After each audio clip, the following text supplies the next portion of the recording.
This is More to Say with Randi Naughton. Interesting conversations with interesting people. We welcome you into More to Say with Randi Naughton. This is my podcast. And basically what we want to do is have interesting conversations with interesting people. And you may know I love sports. I worked in sports and I've had a great time doing sports. But one of the most interesting people, in my opinion, in sports is our guest, Mr. Bob Costas. Hi, Bob. Hello, Randi. How are you? I'm not sure I have more to say. I've said so much for so long. You're going to have to find out if I have anything more to say. Well, that is my job now. Yes, I'm interviewing you. So it's a thrill to be able to talk with you. And I want to share a story long time ago when I was working in sports in St. Louis.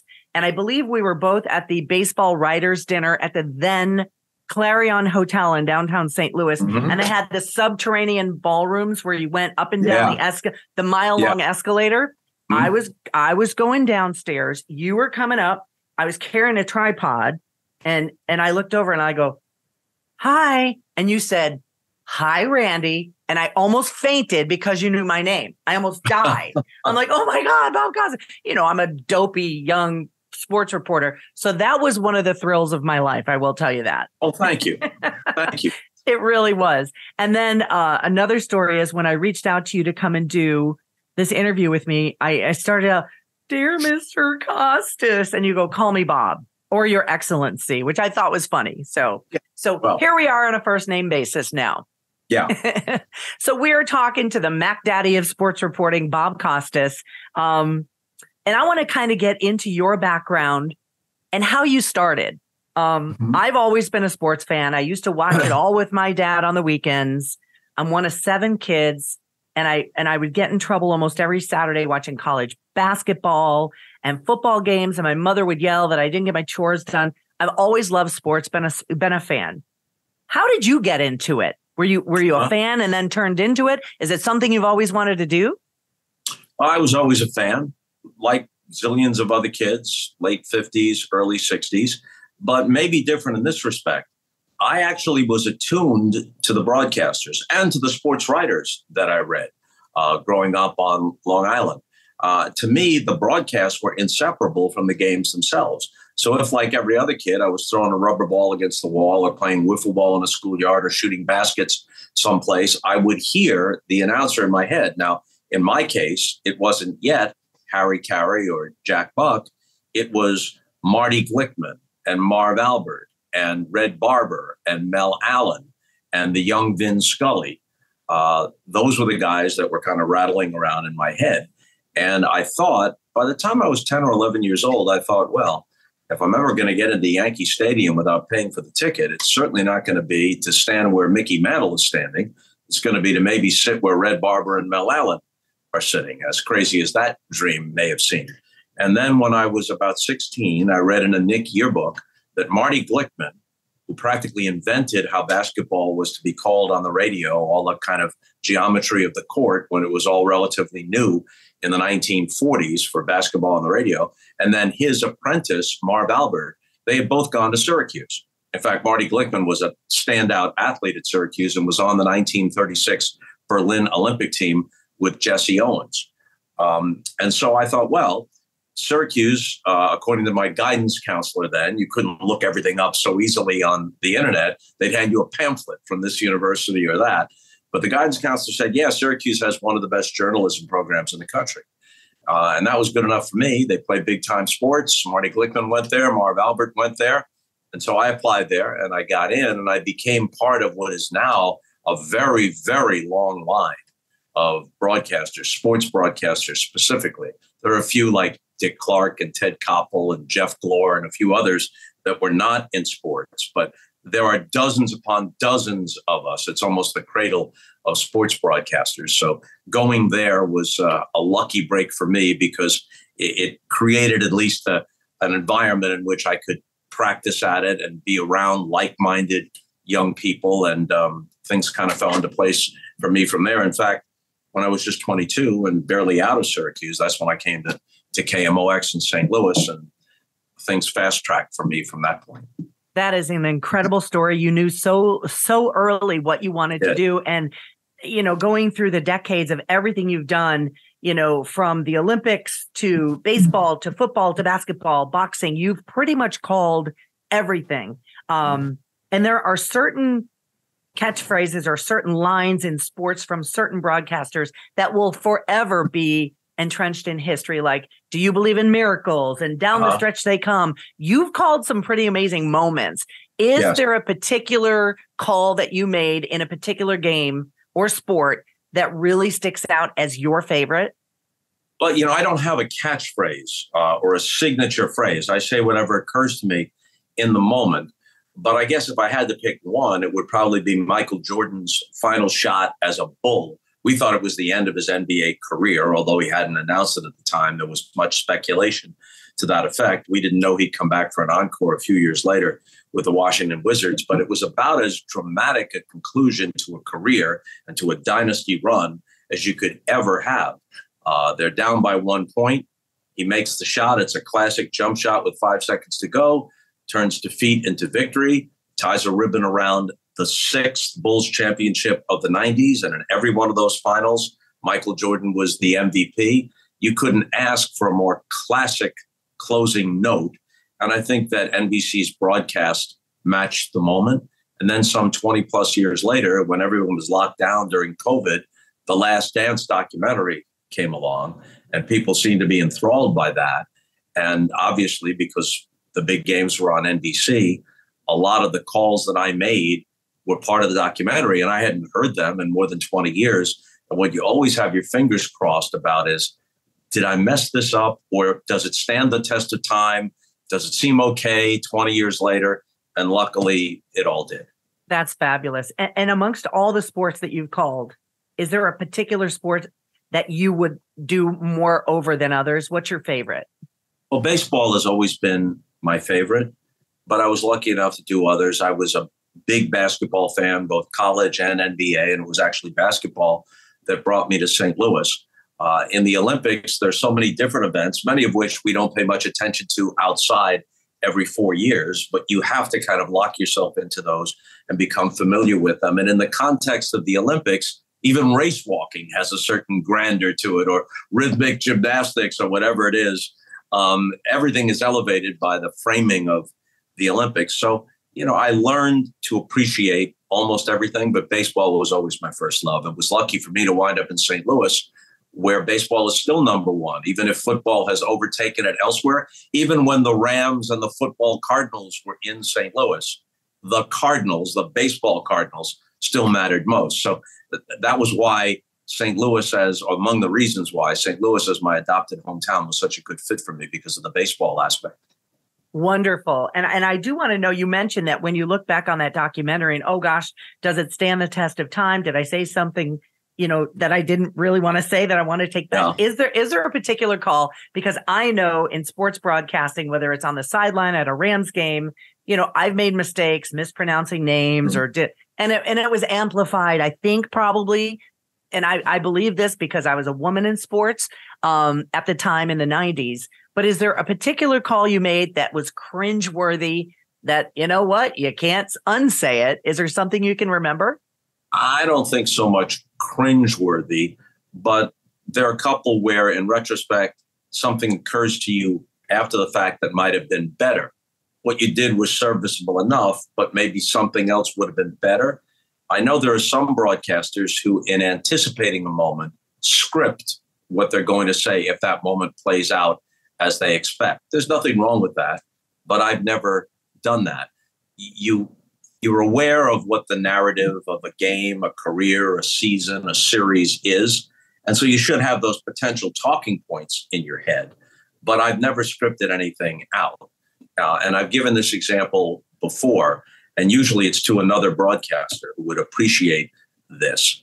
In 1995, the World Series is in Atlanta. It's Cleveland versus the Atlanta Braves. And the Braves had established themselves to that point, the midpoint of the decade, as the best team in baseball. Toronto had won back-to-back world championships, but the Braves had won all the division titles, and they'd been knocking at the door, and they'd been to the World Series twice and lost it. And they probably would have gone back in 94 had there not been a strike. So finally they win, and they win on their home field. And what popped into my head was the team of the 90s has its world championship as the last out was made. Now, in retrospect, I didn't know that the Yankees were going to come out of nowhere in the second half of the decade. Joe Torre arrives in 96 along with Derek Jeter, and they wind up winning the World Series in 96, in 98, and 99. However, when they played the Braves in the World Series in 99, that team of the decade designation was still up for grabs, because if the Braves had won that World Series, they would have split 2 World Series with the Yankees. They would have had the same number of world championships in the decade and many more overall wins and division championships. So what I said in 95 at the time was not outrageously wrong. In retrospect, I wish I could adjust it a little bit, would have been more precise. But more to the point, what occurred to me, not 5 seconds later, it was a home victory, so the crowd goes nuts. It's television. You lay out. So the team of the 90s has its world championship.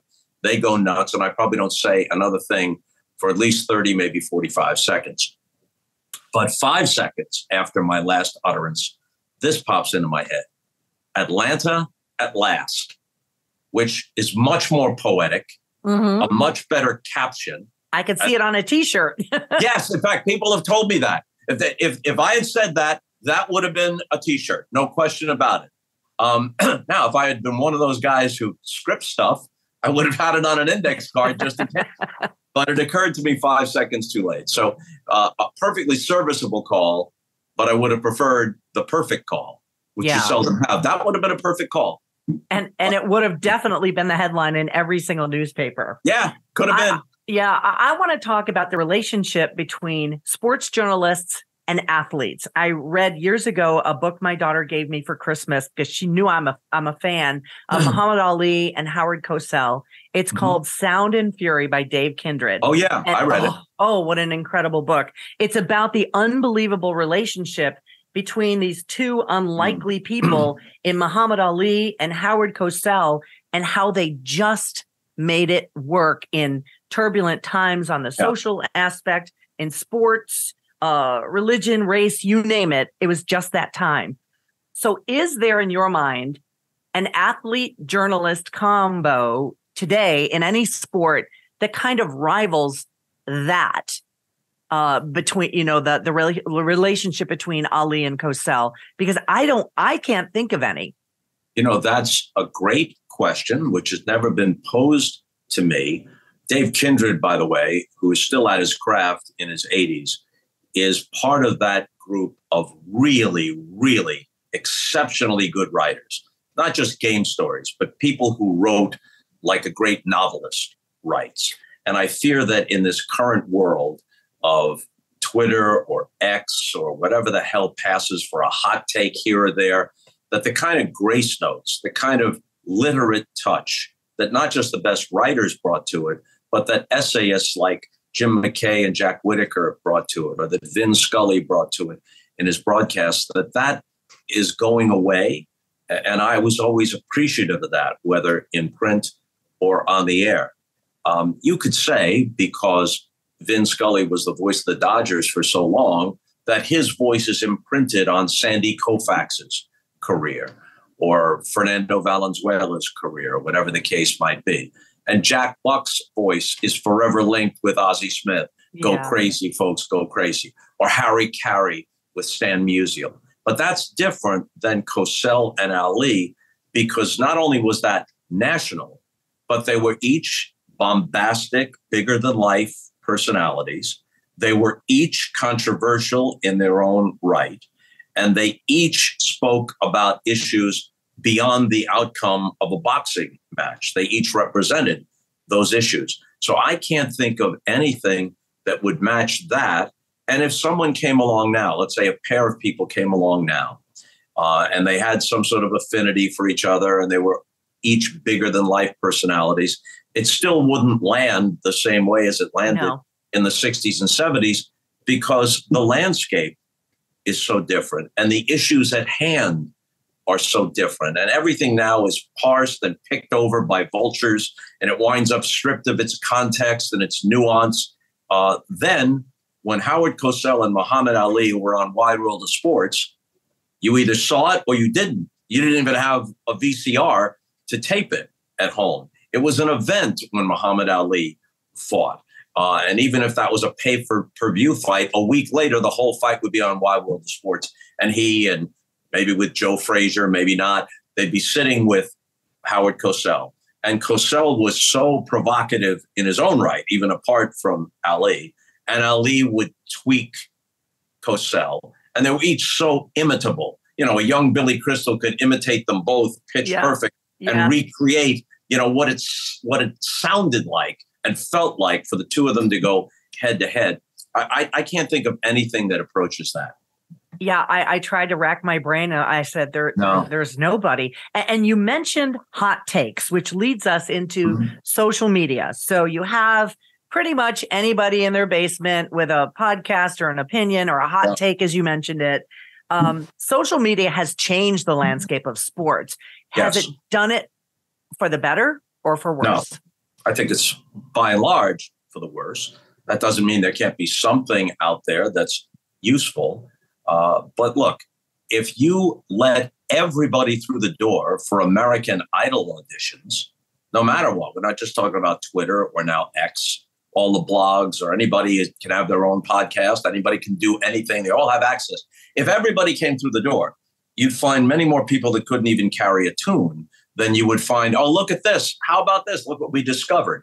There's always that, but that's a tiny, tiny percentage. And obviously, none of this adheres to any of the basic minimal standards that we grew up having respect for.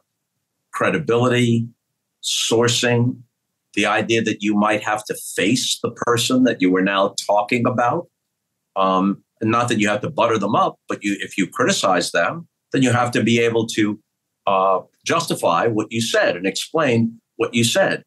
Now, there are literally no guardrails at all.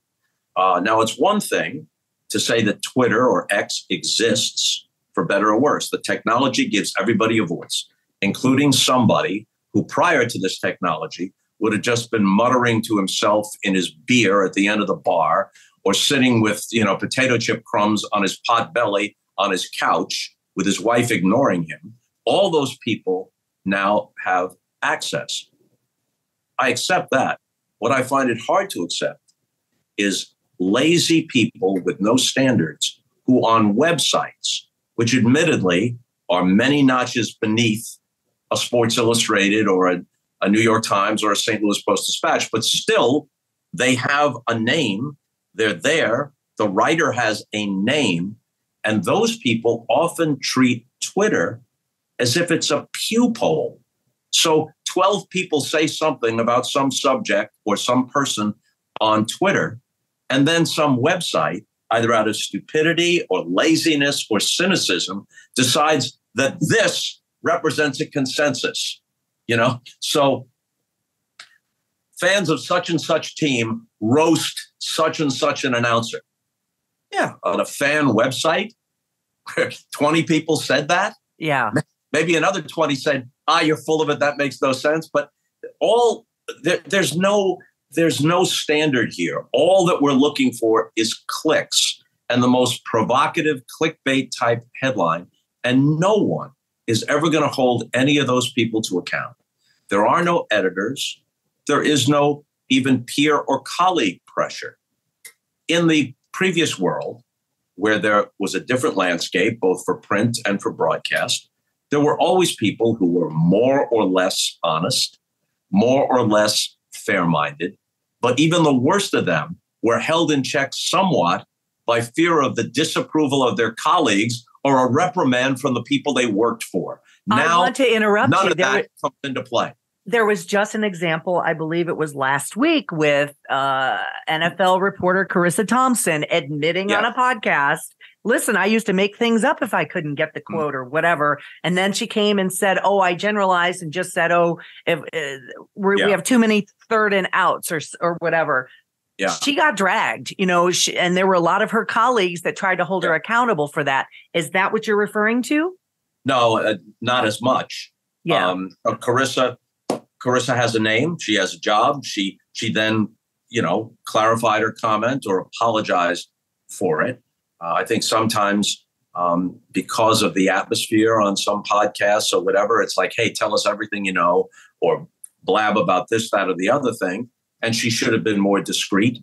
That would have been better for her sake, left unsaid. It wasn't like anyone was digging it up from the relatively distant past. And I think that's not the same as bloggers or websites that don't adhere to any kind of standard. There are digital platforms for respected brands, but I guarantee you that in many cases, perhaps not all, but in many cases, the person whose name appears on their Sports Illustrated's digital platform couldn't, based on what he displays there, couldn't possibly be hired as a copy boy back in the day at Sports Illustrated. There are certain standards here. There's prestige. So all of them, even the Post-Dispatch, that letters to the editor are one thing.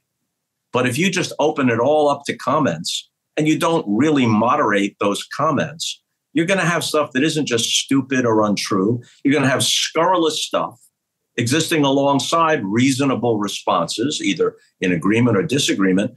That does not come close to the Pulitzer family's standard established at the Post-Dispatch.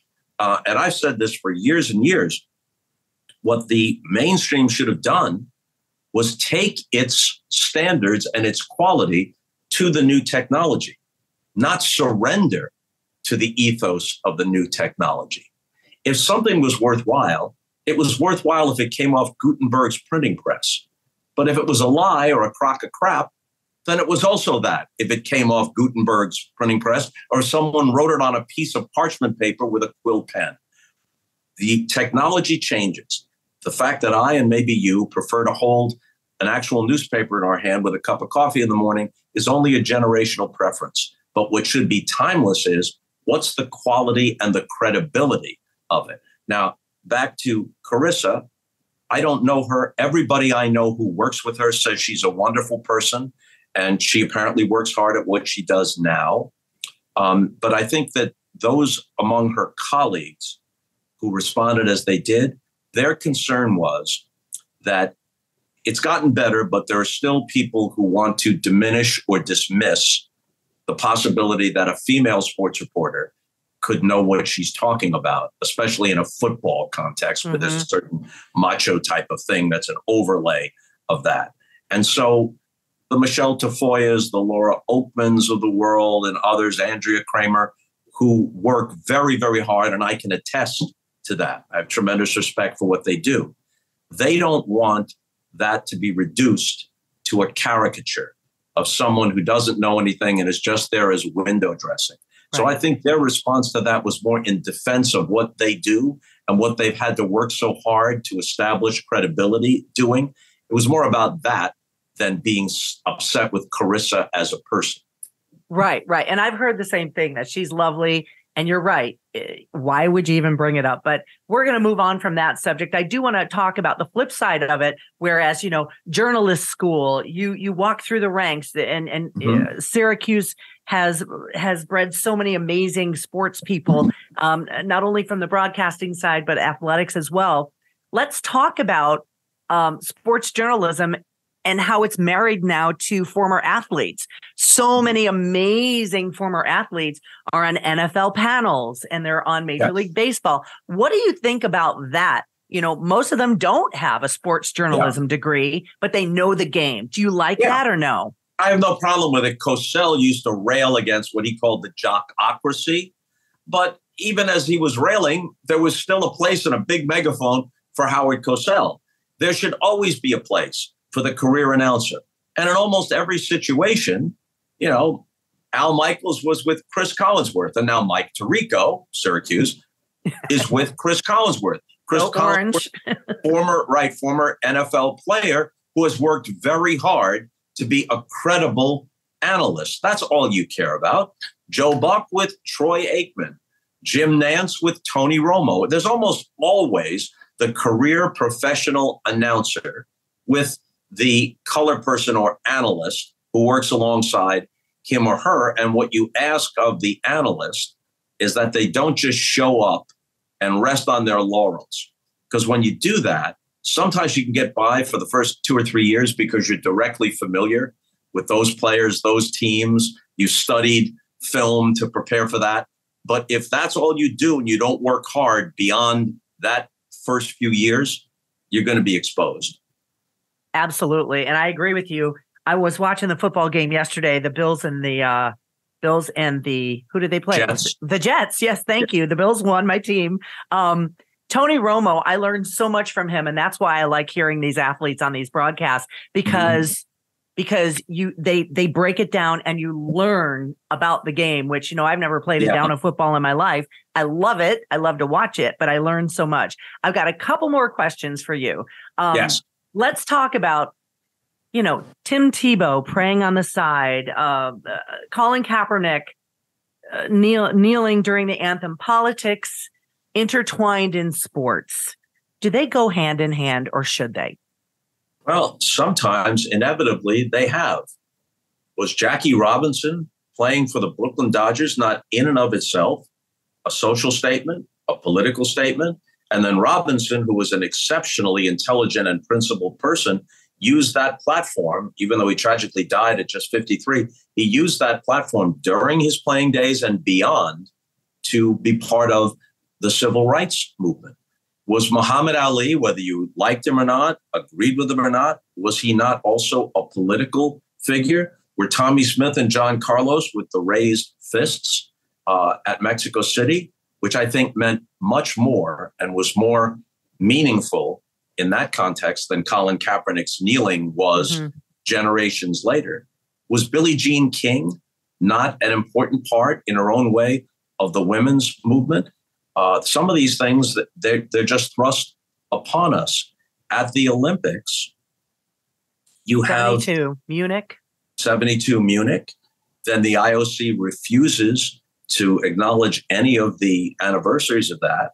And then I went ahead and did it. In 2012 in London, the survivors of those who had been killed had begged the IOC for some kind of recognition.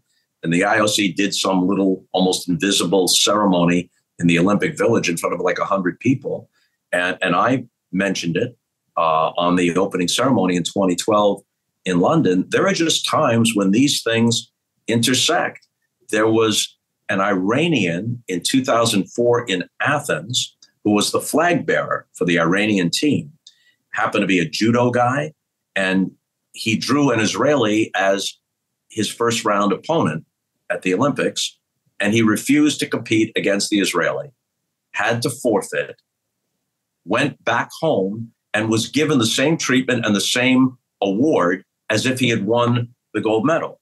Now, when I asked the president of the IOC about this, his implausible answer was the competitor couldn't make weight. Now, wait a minute. We know Iran's position, and remains a position, is to wipe Israel off the face of the earth. You can't, no matter how many Olympic platitudes you try and dress this up with, you can't say that politics hasn't intersected here.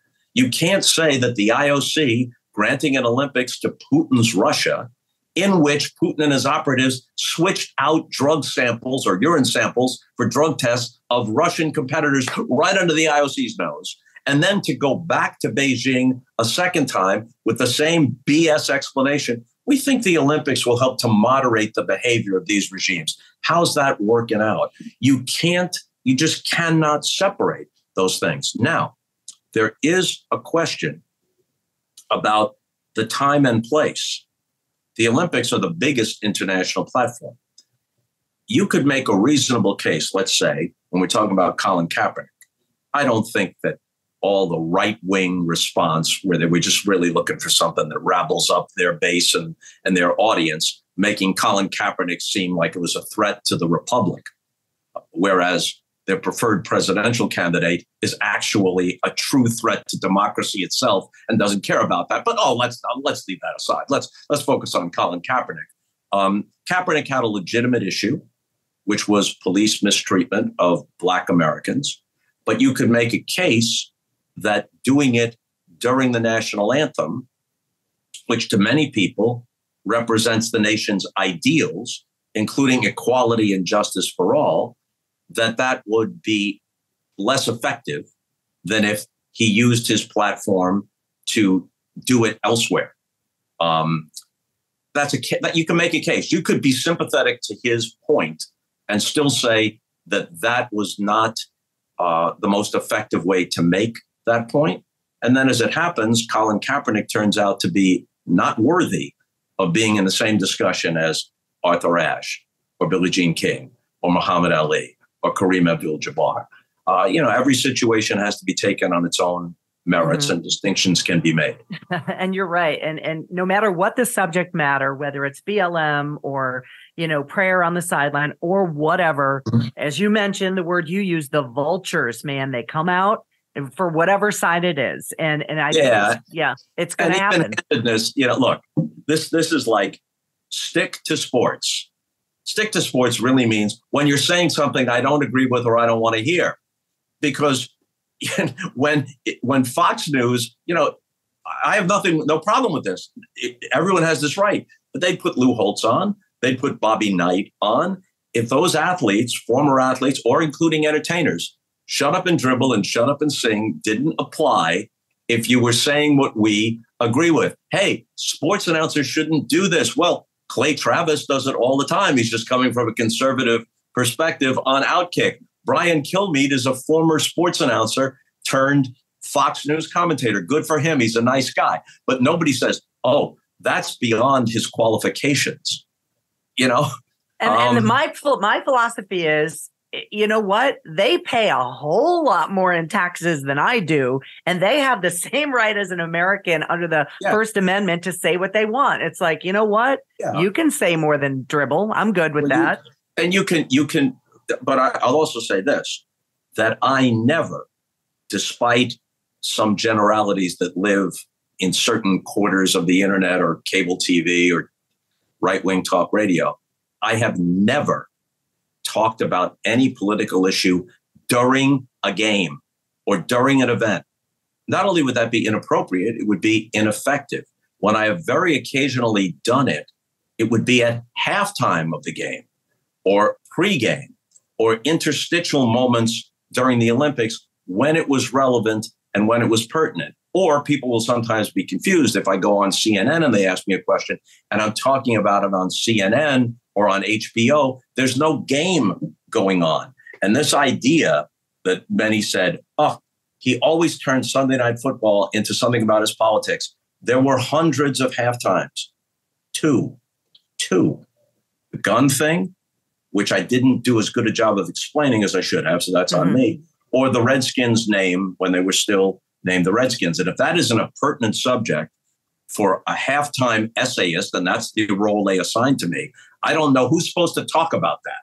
Sean Hannity's supposed to talk about that? Right.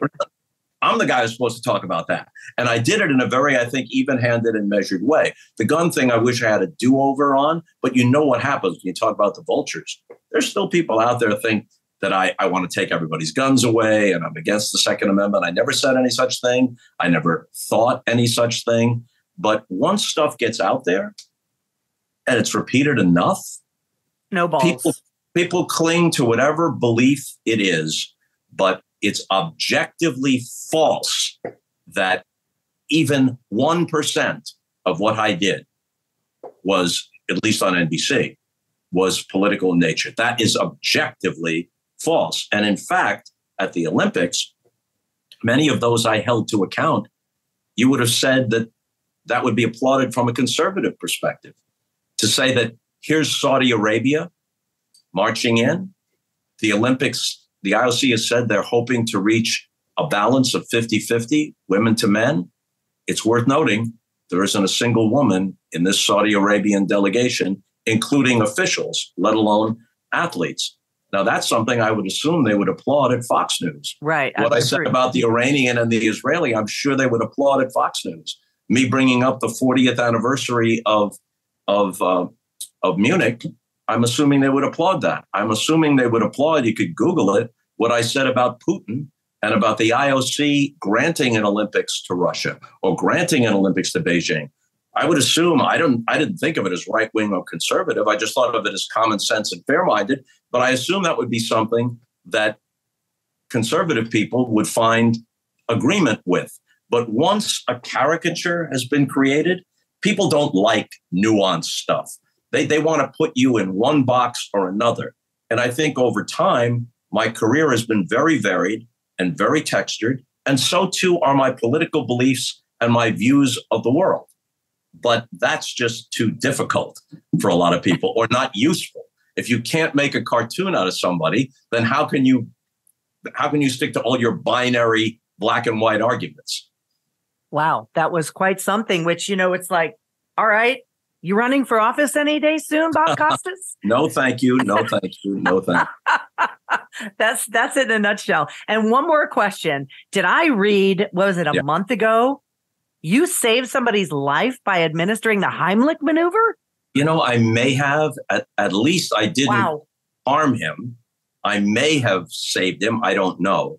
I'm sorry that the story ever got out, because I wasn't trying to call any attention to myself, and neither was he nor his wife, who were the two people I was seated with. I was at Syracuse speaking to classes, and I hooked up with an old friend of mine, a longtime news anchor in Syracuse. And the three of us are out having dinner, and he starts choking on his steak. And I'd never performed the Heimlich maneuver, but I was familiar with it because, those posters are in restaurants. Right, they're everywhere. You see things on TV. So I got up and just did what I thought I should do, and at the very least, it didn't hurt. The piece came flying out, and he was turning crimson red. Terrifying. I said to him, "Are you okay?" And he couldn't speak. He shook his head no, and his face is turning crimson. So luckily, it worked out, but no one outside of the three of us really would have known about it. But somebody, some fellow diner, decided to take a cell phone picture of me, not performing the maneuver, but sitting there later, sipping my glass of wine, and then send that shadowy picture to a gossip site. And that's where it got out. It's a good story. All's well that ends well. I would prefer that we lived in a world where people respected the social compact a little bit more. I would have preferred that person walk up and say, "Hey, sir, are you all right?"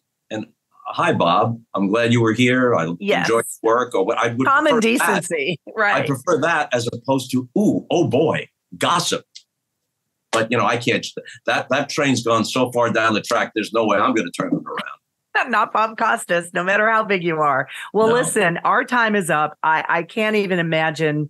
I couldn't have imagined it. It would have been better than it was. I appreciate your time, your stories, your insight. I look up to you still, and always will. And I appreciate your time. Just thank you so much. What are you working on next? I mean, you just finished with the World Series, so what's next?